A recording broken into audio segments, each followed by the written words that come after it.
Mara walked into the ER soaked in blood. The nurse looked straight through her, not past her, not around her, through her, the way you look at a window when you're thinking about something else entirely. And that detail, that one small terrible detail, is where this story really begins. Mara Calloway had driven the same stretch of Route 9 for 11 years. She knew every curve, every guardrail gap, every quarter-mile marker where the fog settled lowest in October. She was the kind of woman who kept a roadside kit in her trunk, who called ahead when she was running late, who never once in 43 years of living had caused anyone a moment of unnecessary worry. Which is why, when her Volvo hit the standing water at the bend near Stiller Creek and left the road entirely, she spent the first 4 seconds of the slide thinking not about her own life, but about whether anyone knew she was out here. The car went through the guardrail. Through it, not over, not around, through it, taking a section of old corroded steel with it into the ravine. The Volvo rolled twice. Mara remembered the sound more than anything. Not the crash, not the breaking glass, the silence after. The way the world just stopped making noise, as if the universe had decided to hold its breath. She climbed out through the passenger window because the driver's side was buried in the embankment. She had a cut above her left eye that was producing a spectacular amount of blood.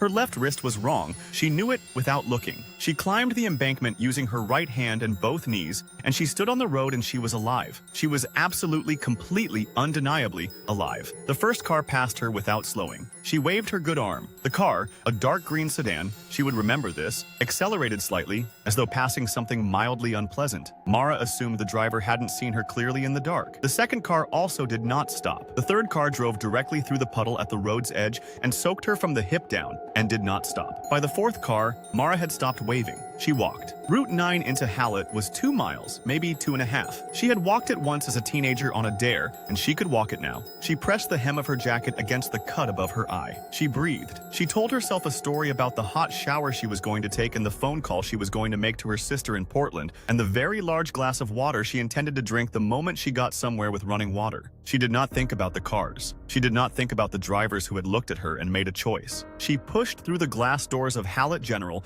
at 11:47 on a Wednesday night. The waiting room held 6 people: a man with a wrapped hand, a teenage girl with headphones, a woman rocking an infant, 2 elderly men in matching jackets who appeared to be together, and a person asleep across 3 chairs with a coat over their face. The admitting nurse, whose badge read Donna, was doing something at her computer that required her complete attention. Mara stood at the desk. She was soaked. She was bleeding. Her left wrist hung at a precise angle that wrists are not supposed to hang. She said clearly in the voice she used at school board meetings, "I was in an accident. I need help." Donna did not look up. Mara said it again. She said it a third time. She put her right hand on the desk, the flat of her palm, right there on the formica. And Donna's eyes traveled across the surface without registering the hand, without registering the blood that had transferred from Mara's fingers to the desk, without registering anything at all. Donna picked up a pen. She put it down. She scrolled. Mara turned to the waiting room. She looked at the man with the wrapped hand and she said, "Excuse me, sir, can you hear me?" The man looked up from his phone. His eyes moved across the room in a slow sweep and came to rest on nothing in particular and returned to his phone. The teenage girl's eyes were closed. The woman with the infant was looking directly at the space where Mara stood,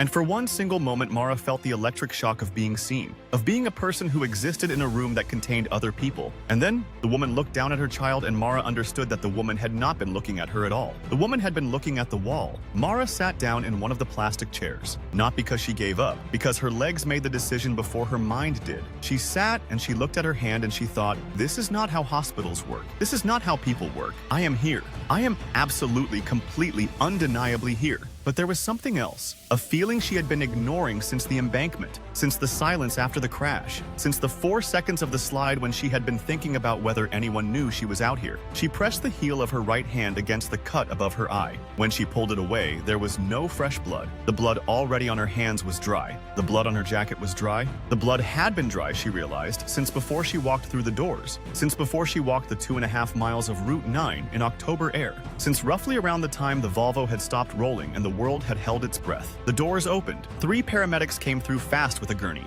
Donna was already on her feet, already calling a bay number, already in the efficient, controlled motion of someone doing exactly what she was trained to do. The paramedics moved through the waiting room and Mara pressed herself back in her chair to let them pass, and one of them, young dark jacket, radio clipped at the shoulder, walked directly through the space where her knees were without breaking stride. Not around, through. On the gurney, strapped in, oxygen mask already in place, was a woman in a torn gray jacket, left wrist wrapped in a temporary brace, a pressure bandage above her left eye soaked through. The pad gone dark. The woman's eyes were closely closed. The monitors they had her wired to were doing what monitors are supposed to do. Numbers, lines, all of it, but barely. The barely was visible to anyone paying attention. Mara looked at the woman on the gurney for a long time. Then she looked down at her own hands, at the dry blood, at the left wrist that hung at an angle wrists are not supposed to hang, at the emergency room around her full of people who were not looking at her and never had been, and would not, and could not. She had asked the right question on the embankment, whether anyone knew she was out here. It turned out that was not the question that mattered. The question that mattered, the one she should have asked the moment the car went still and the world went silent, was whether she had made it out of the ravine at all. The monitors in Bay 4 flatlined at 12:03. The woman in the waiting room was gone before anyone thought to look. Rewatch the opening. The nurse looked straight through her. You heard it as neglect, but the story was already telling you the truth in the very first sentence. Save this one, it lands differently the second time. And if a story can make you feel something new on the second pass, that's the mark of something worth keeping.